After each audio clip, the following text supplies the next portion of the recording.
People hear about folks stealing cars, shooting, selling dope, selling crack. That ain't the life. That ain't the life I want to live. And I'm pretty sure somebody else that's the life that they don't want to live. I think that people think that that's cool because they hear it from their favorite rapper or from their favorite person or something, and they just or it's what type of people they grew up around and that's all they know. Growing up with the wrong thing, being around negative opinions at an early age.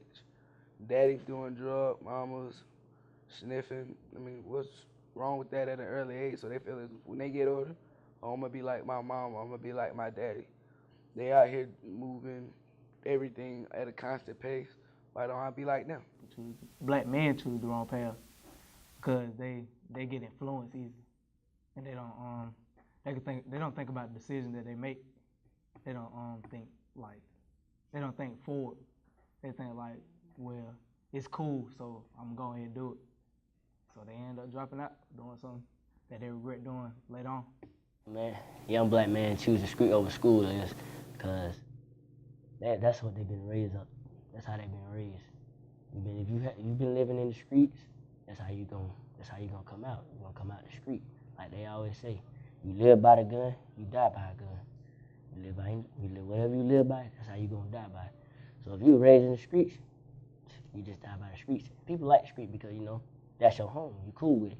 You know everybody know you. You know the game. You know how to spit the game. You know how to do all that. That's why. So it ain't nobody telling them what to do when you're out on the street. It's you. It's just you yourself. Well, I think a lot of young black men end up dead or in prison because they really just don't care about nothing. They think it's all about them. Robbing people, shooting people, doing this, you in gangs and all that. I just think it's just a choice that they made or that they wanted to happen for them. And, I think it's unacceptable. How many of y'all know what you want your life to look like when you're 75 years old? Man, I kind of know where you want to be at, but you know what I'm saying. Like if you close your eyes right now, could you visualize and just explain to somebody what you just picture or want it to look like? What was the question? 75? Yeah, when you're 75 years old, what you want your life to look like? I can tell you 5. No, 75. And when it's all over and done with. Now, you see that, right? That's a hard question for y'all, right? Now, let me ask y'all on the inside. How many of y'all know what you want your life to look like at 75? You daydream about it just about every day, right? Right? Do you see the difference? That's what makes the difference. You gotta have a vision so bright in your head that you're telling yourself, I'm not gonna risk 75. What I want my 75 to look like was something quick right here, right now. That's why we keep sending ourselves back to jail. That's why we keep making these mistakes, because we don't have anything that we are seriously looking forward to. We looking forward to the club this weekend. We looking forward to whoever we trying to get at. We looking forward to whatever next thing we trying to buy, but we don't know what we want our end picture to look like. If they know what their end picture looks like, it's going to be real hard to take them completely off course. I went to jail at least 65, 75 times, right? But to me, I didn't think I was going to live to see past 25 years old because most of my buddies didn't, right? So how can you threaten me with something I don't even really think I got? You get what I'm saying? And then once I read that book and I saw another man, guess what my first book was, y'all? Memoirs of a Father, President Obama. I'm originally from Chicago. Y'all know President Obama out of Chicago. So, Southside. My family's from Cabrini Green, over in that area. So you get what I'm saying? Like, that's where I come from, right? So, now he wasn't even president yet. This is 2007. But when I saw that somebody from somewhere I knew had done this much, and not saying he's from Chicago, but he's still out of Chicago, right? When I saw that it's a big picture that I can have more out of life, I was like, oh man, ain't no way in hell I'm finna throw this away. But it was the first time I ever dreamed. It was the first time I ever took a sheet of paper and a notebook and I wrote down what I wanted my life to look like. When I first started praying in jail, I used to pray to God, let me get a bond, let me this, let me get that, right? By the time I started my big picture thinking, I used to pray, God, don't let me get out of jail till I finish this picture. Don't let me get out of jail till I remember what it is I want. Because I knew me. I was just as addicted to selling drugs as the people were to using them, right? I'm finna tell a story about my uncle. He died and whatever. Like, he had a big part of my life. I know he gone, but on the inside, he still here. Like, he was a big time drug dealer, but like my friend asked me, was he my role model? Yeah, he my role model, even though he sold drugs. He was telling me to do the right thing, like stay down with school, stick to playing sport, go to college, do what you want to do, don't follow my footsteps. But it hurted me on the inside that he couldn't be at my banquet because it was the day he died. My name is Marquis Stewart, principal here at Harper Arts Middle School in Atlanta Public Schools. One of the things that I see, that our young men face on a daily basis is just not having a true role model in their life. And that we talk about our children a lot about some of the things that they're not doing, but when we talk about success, and a lot of our kids success to us doesn't look like success to them. And so we have to spend a lot of time bringing in different mentors, different people who have kind of walked in their shoes as a child, but have gone on in life and to do some positive things, to be able to show them, what success is, what longevity of life looks like. And so as an adult, I grew up a part of a gang. I got in the gang in the 7th grade, and in the 10th grade, I saw a good friend of mine was murdered right in front of me. And so that was kind of a turning point for my life. I had to learn the hard way, but eventually I got myself together. I was able to get to this point. And so as a principal, when I first met my kids 3 years ago, I shared my life story with them. And so some of those kids I connected with, and there was others, I didn't make a connection with. However, but our children here in this zip code, talk about in Atlanta, Northwest Atlanta, highest crime rate, teenage pregnancy, you name it, statistics are here. And our children, especially our young boys, it's sad, just within the last 2 or 3 weeks, I've had 6 young men that have been arrested. And they get arrested, they come back to school, they're on probation, they walk around with ankle monitors on. And to them, that's a badge of courage. They won't even want to see that. I know when I was growing up, someone was on probation, you want to cover that up. You don't want anybody to see those things. But our children nowadays, they think that's okay, and it's not. Growing up in other people's footsteps, you gotta, the person who you probably trying to follow their footsteps, they might got a big impact on your life, or you just look up to them because you don't have somebody else to look up to. Like, I got big brothers and big cousins and uncles who done sold dope and did all that. So I don't think it's good for me to just follow their footsteps when I could go turn the other way. But they made the choices that they made to do what they need to do. But he gone, so I can't do nothing about it. One of the things I definitely want to discuss right now is the Making the Transition program. Educators, we go to school to learn how to teach, and we come up with that particular knowledge to be able to educate children, but most of us are not trained to deal with children when it comes to social-emotional learning and social-emotional wellness. Making the Transition is a program that I definitely believe is definitely needed in our schools, because our children come from so many areas that, many of our teachers have never seen that side of life. However, we're bringing this program on board in many schools. It would really help to expand, our children's mindset, because they're coming in, they're dealing with the social-emotional learning issues and deficits that our kids have. I became a convicted felon at the age of 16 years old. How many of y'all are 16 or older in here now? When I became a convicted felon, my whole entire life changed.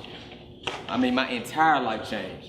Once you become a convicted felon, it's so many things you can't do. It's so many. How many people in your family are convicted felons? How many people have a brother or a father or a cousin?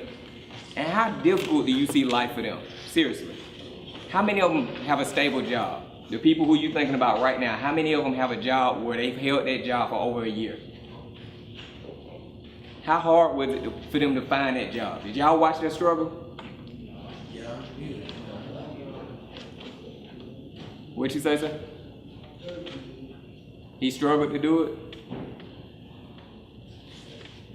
That's all I've known my entire life. From the age of 16, you're still a child, right? Yes. So I became an adult as a convicted felon. When you're a convicted felon, not only is it hard to find jobs, it's certain communities you can't move to. I have a degree in psychology and in accounting. I'd never be able to work in either of those fields. I went to school and paid to get a degree just because I wanted to better myself, knowing that I can never get licensed nor have a job in either field, because once you become a convicted felon, you can't get a professional license. That sounds crazy, right? Now how about this? I had to buy my house and put it in somebody else's name, because for years the police used to kick in my door just to check and see what I was doing. I was at home sleep once, and I wake up to people in my bedroom, and I got an attitude with them, so they locked me up. I didn't break a law, I didn't commit a crime, a new crime, but because I'm a convicted felon, they can come in my house at any time. So I put my house, my cars, everything in other people's name because I'm scared to stay in a house that's in my own name. Can you imagine living your life like that? And that's from mistakes that I made when I was 16 years old. Making the Transition is a non-profit organization that I started here in Atlanta, Georgia around 7 years ago.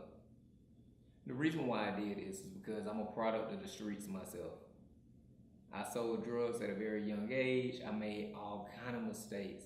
I did years in jail. I've done things that I'll never be able to undo, and I've lost time that I will never get back. So I decided that I didn't want to watch more children make the same mistakes because they didn't have guidance, they didn't have exposure, they didn't have the proper planning, and they didn't have anybody who showed them that they could be more, do more, accomplish more, and live better. So I founded a nonprofit organization that was built on all of those principles. Like, how did you like when you guys while you was in jail, what you was thinking? What did I think? Yeah. Okay, I did almost 5 years in jail, right? Yeah. It's a 23-hour lockdown for 5 years of your life, where you sit in a little bitty room for 5 years. I did time in jail where I was the only black person in jail, where I got to fight with 30 white men every morning, right? When I was one of the youngest people in the jail, I watched other young folks get raped, get killed in showers, all that. So what I was thinking when I was in jail was, what would I do when I got an opportunity to get my life back? I used to sit down with notepad and just write out my thoughts, write out my dreams. But I was writing out the life I wanted to live. So when I got back on this side, everything I thought about, I went out and I tried at it. I didn't do everything I thought about, but I tried at it. And I found myself in the middle of it. A lot of times you ain't gonna find yourself until you start living life. The more you live, the more you see what's possible, what you can do. Does that make sense? Yeah. Like when you said, I just want to be great. I just want to succeed. I want to accomplish something. That's what y'all said over here, right? You got to get out here and see what life got to offer you. And as you see what life can give you, you're going to see where you fit in at. Does that make sense? Yes. So you got to figure out in your mind what is success. And you got to take a lot of time to think about that. Then go out here and see what can give that to you. Because I'm telling you, you make the wrong mistakes and all you're going to do is have time on your hands. 23-hour lockdown, when I tell you one day feel like 1 month, so you can throw away your life and somebody else will use your talent, or you can find out how to use your own talent, but at the end of the day, somebody gonna use your talent and it should be you. Just y'all quick question. How many people in here have somebody in your family that's been to prison, been to jail, or is currently in jail? It's everybody in here, right? How many people in here want somebody to be able to say that about you? So none of us want to go to jail, right? No. So what do y'all plan on doing so that that's not you? What do y'all plan on doing to be the person who is the example instead of the statistic? First, going to college. I want to own my own gym. You want to own your own gym? It's terrific. What about? Well, I want to change the stereotype. If you see what I'm saying, like I want to change the game. I don't want to be seen as like that. So like as a drug dealer or like, you feel me? So I'm gonna apply myself to limit, like to where people don't think I can apply myself at. You understand what I'm saying? Yeah. So basically, like you want to redefine how people see you. Basically. Like if somebody put a limit on your life, then you want to show them what their limit. I heard a saying. Somebody said, "If the sky's the limit, be the sky." No, you gotta shoot for stars. You get what I'm saying? So that's what you're saying. Like you want to be the sky. Yeah. Show them what your limit is instead of somebody telling you. And I want to keep going. Mm-hmm. Yes, sir. What I do is like I'll start young, cause the younger we start, it's gonna give us a higher possibility of being successful in life. So like starting in middle school, elementary school, doing good in school. So when I get in middle school, I'm gonna do good in middle school, and when I get in high school, I can prepare myself to get ready for college. And then do things that the typical person won't do, and then bring somebody along with me. Like my brother here, if I'm starting a business, hey, you wanna partner with me? You wanna learn? You ain't gotta do stuff. Just come with me. You know? I believe that's one of the biggest keys to success. Surrounding yourself around people who are gonna keep you motivated. Yeah. Right? Because no matter who you are, how positive you are, you're gonna hit a hardship. You know what I'm saying? Like you're gonna go through something that's gonna slow you down. But like he said, if you going hard and he going hard, when you slow down or when you having a hard day, he can pull you up. So yeah, that's so important, man. Like who you surround yourself around. I remember when I first started selling drugs, right?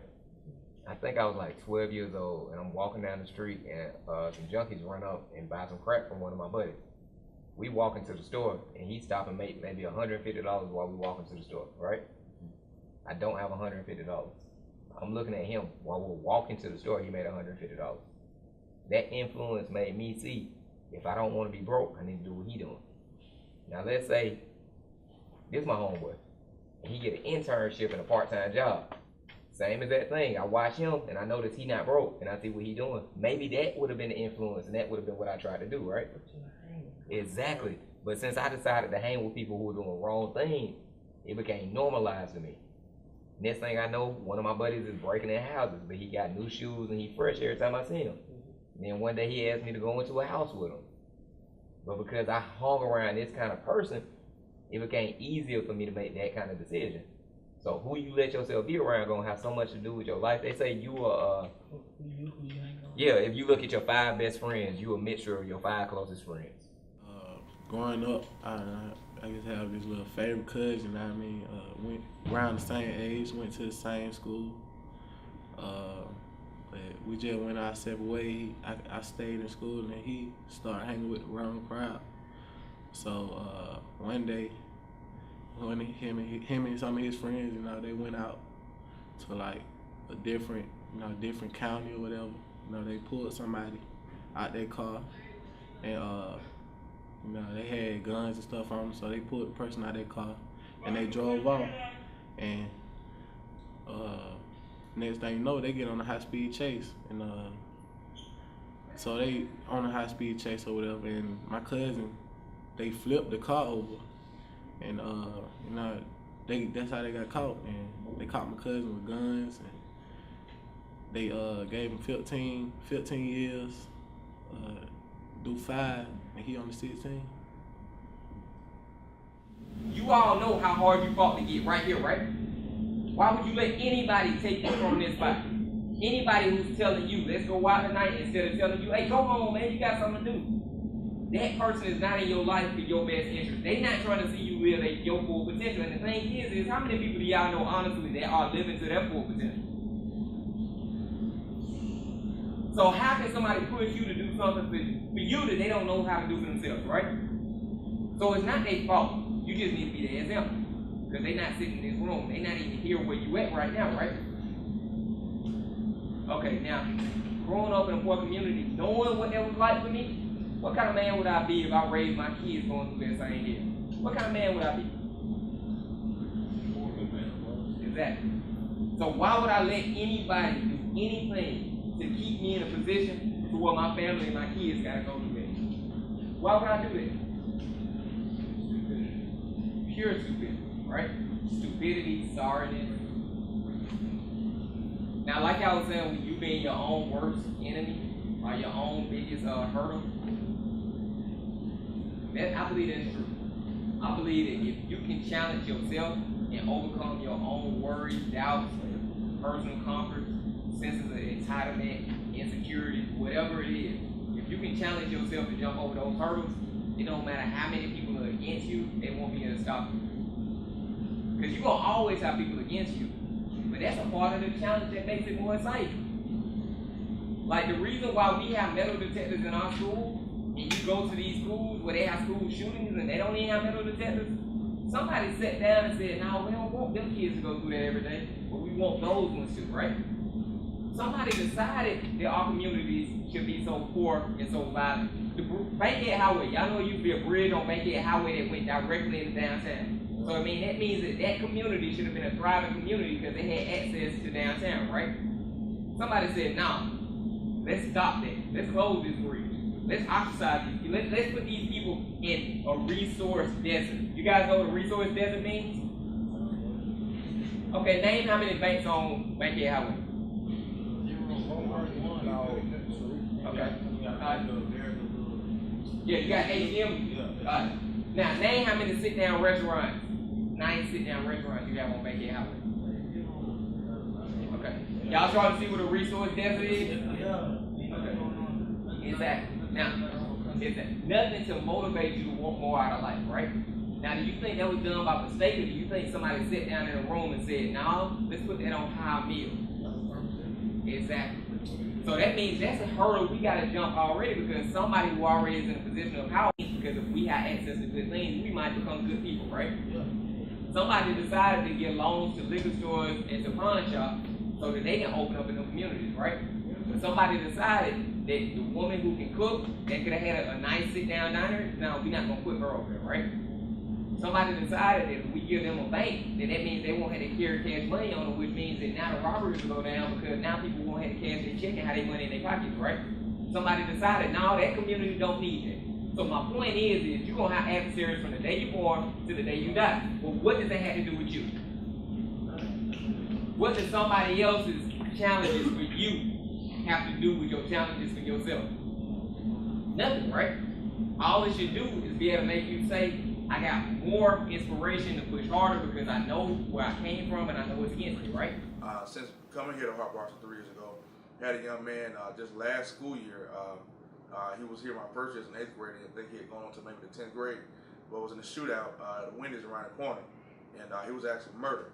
And so that's something that our kids deal with on a daily basis: murders, homicides. I mean, it's sad. I mean, it's almost at some point I sit here and listen to parents that I come in and talk to.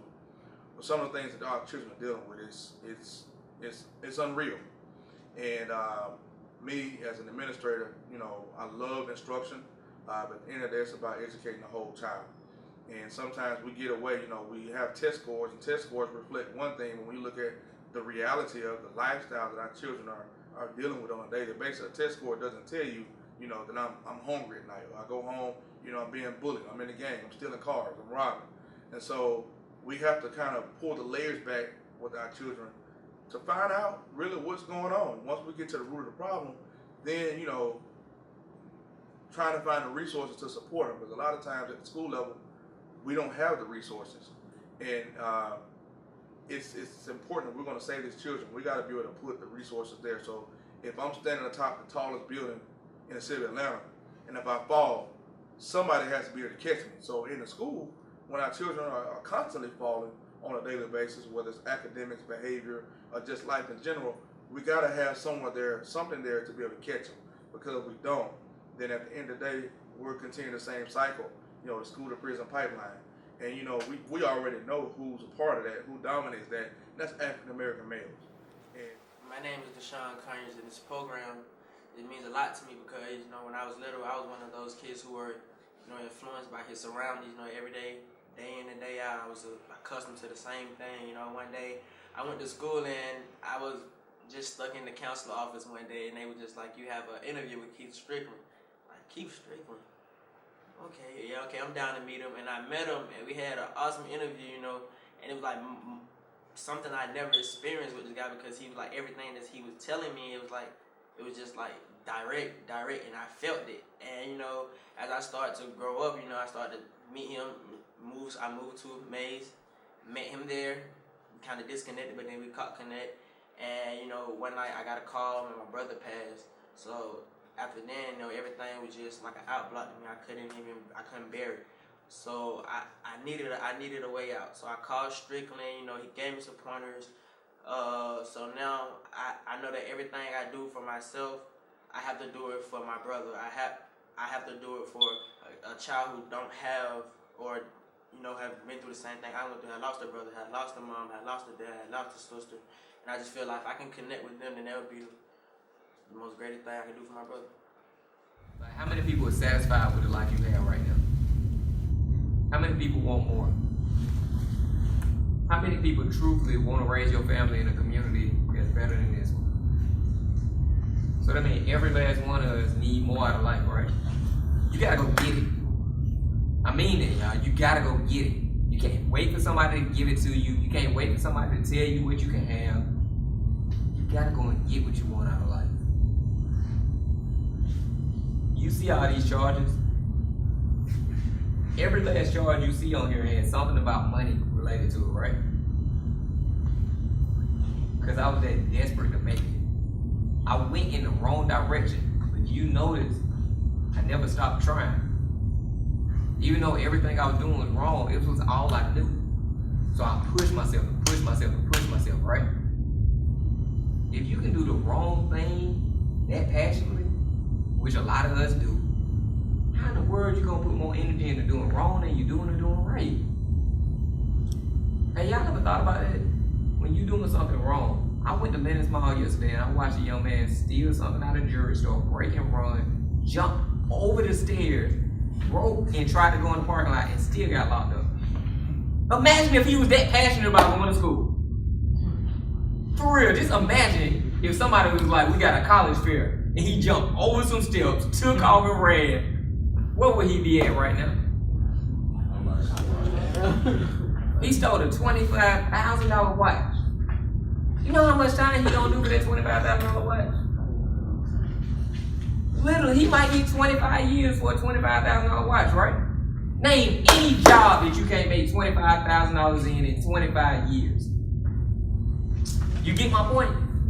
But we'll put that much energy into doing the wrong thing and barely try to do the right thing. Have y'all ever seen somebody? How many of y'all know somebody that hustles right now? Have y'all ever seen somebody push as hard in school as whoever that is you know that hustle? One person. Name one person you know that's going that hard in school. I mean, seriously. What is it in our mentality that makes us feel like doing wrong is so much more important than doing right? When y'all talk to us about how you can get out the hood, how easy it is if you just stay focused, it meant a lot. It just made my dream and just made it seem so even more real. Like if someone can do it from your same area, then you can do it. Just gotta work hard and stay focused.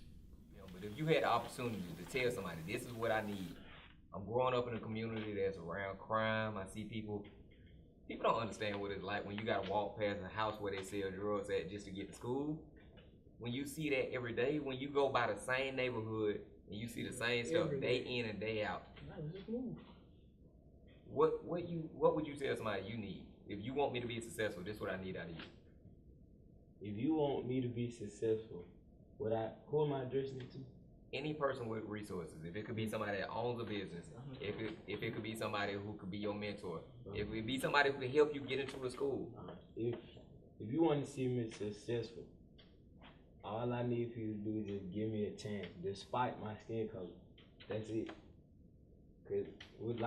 Cause sometimes I feel like the skin color might be a disadvantage that we have, but all we need is a chance. And and I promise, I guarantee you, if you just give most of these African Americans a chance, they could be better than your employer of the month, guaranteed. I think, the world is after us because of our color. We black males, black males do this, do that, but what they don't see is how we operate. They don't know us. They just assuming stuff because of our color. They're not actually taking the time out to sit down and talk with us and think about what we think about what's going on with our race and our community. They just think that we just crazy and retarded because we black. And I don't appreciate that because you won't want nobody to judge you of your color, saying you retarded or you stuck up, you this, you that. I mean, I think it's disrespectful because even though we black and they might be a different color, everybody in the world has a different circumstance that they need to face. So I think that, it's just not right trying to judge somebody because of their color because everybody's equal. That's how I see it. Everybody's equal. So I don't think it's cool, like, judging a black boy or a black girl, oh, she a prostitute, she this, she that, oh, he broke, he dumb, he don't got no education. Like, that ain't necessary because you don't want nobody doing the same thing to you. there's 11 people in here, the government would say that 9 of us probably would make it. About 6 years ago, we probably would have believed it. But now, I feel like with our generation now, that the environment that we live around, we know that we can't believe it. We gotta find a way to get out of here. Junior, if somebody told you, about 6 years ago, that you weren't gonna make it in life, what's your thought? You probably believe. But now, what's your thought? Yeah, I probably believe, but now I ain't believe. You don't believe? That's why I said y'all are doing y'all job. Y'all are doing y'all part. It's us. Cause I'm sitting here listening to y'all so much further than I was when I was in y'all position. For one, I never been in y'all position. I never made it to be a senior in high school. My highest level of education was 9th grade. So just the fact that y'all pushed this hard to get here, y'all already done took control of your life. You already defined what your future is gonna look like. Now y'all just need y'all community to come together with you. Most people that I see, they probably didn't even graduate from high school, and like they sell dope and all that. So I just want to prove them that everybody else don't have to do that. In other words, your location doesn't determine your destination. If he can do it, then I can do it. If I can do it, he can do it. It don't matter where you came from, the hood or not. I mean, if you can succeed in life, take your chance. Hey, my name is Tyree Mathis. Today I'd like to talk to you about my experiences with Keith Strickland. I first met Keith in 9th grade at Best Academy. Quite say I was a troubled child. I didn't listen to anything. I was just like, I'm gonna do what I want to do. When I first met Keith, it was in this program full of kids that weren't really disciplined right. We were on track, the most say, but Keith was there to keep us better on track because the experience that he went through in his life. Keith had these mug shots on the table. There were 4 different mug shots, all the things he done in his life. He was talking, I said, well, he went to jail. I'm not going to jail. I don't care. I seen all that, but Keith told me, he said, you're gonna end up in jail, just like me, if you don't listen. I still didn't care. I had a didn't care attitude. It took for a while long for me to actually see, to keep going to the programs over and over to actually see what this man had to say.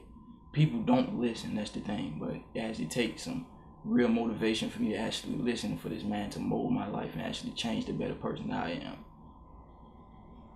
I stopped running the street so much. I was selling weed, but it wasn't me. He had to show me that that's not you. Like, who you think you are, and that's not really you. You think you want to be a gangster. You think you want to be a robber. Oh, I'm a drug dealer. You're not. Like, no one is. No one ever is. He had to show me, like, I got robbed of $500,000. Why can't it happen to you? I was saying in my own mind that that's fake. I thought everything he was telling me was fake, to be honest. Like, I didn't actually believe it. I thought that I didn't believe it. Keith had to show me a belief. He got my vocabulary better. He got my motivation, speaking skills better. He got everything better for me. All these people that I met through my whole life have been through Keith. Like, I would never met half of the people that I know today or talked to some of the people that I would talk if it wasn't for Keith Strickland. I am so encouraged by the Making the Transitions program here at Best Academy. It's really providing our students with strength, stability, and I would say success. They're stable because they're now empowered with this sense of academic ownership. They feel like they have a pathway, a design, if you will, for their lives. The way that the program is structured, it's giving them the initiative, the impetus to move forward in a way that's just not logical, but it's sequential. And they see themselves in a way that they're possible, and nothing is impossible. It's more, I'm possible. In terms of stability, I believe that we're leveling hope. Sometimes kids can feel hopeless, and this program inspires such hope, such promise of a life, of a condition that's so much better than they're experiencing today. And finally, the end result of the program is success. It triangulates in a way that at the end, they feel like they've reached a goal, that they've become a better person. The social, emotional content where they go from really self-understanding, self-awareness to respecting themselves and making really good decisions around that, and then finally moving to building great relationships with the program facilitators as well as their peers. But then the very end, you can see this sense of social awareness and the fact that they believe that they are an integral part of our society and they must play a significant role. So I am so encouraged by the program. I'm so encouraged by all of the positive things that it brings, and I hope that it continues, and I look forward to an expansive partnership through the years.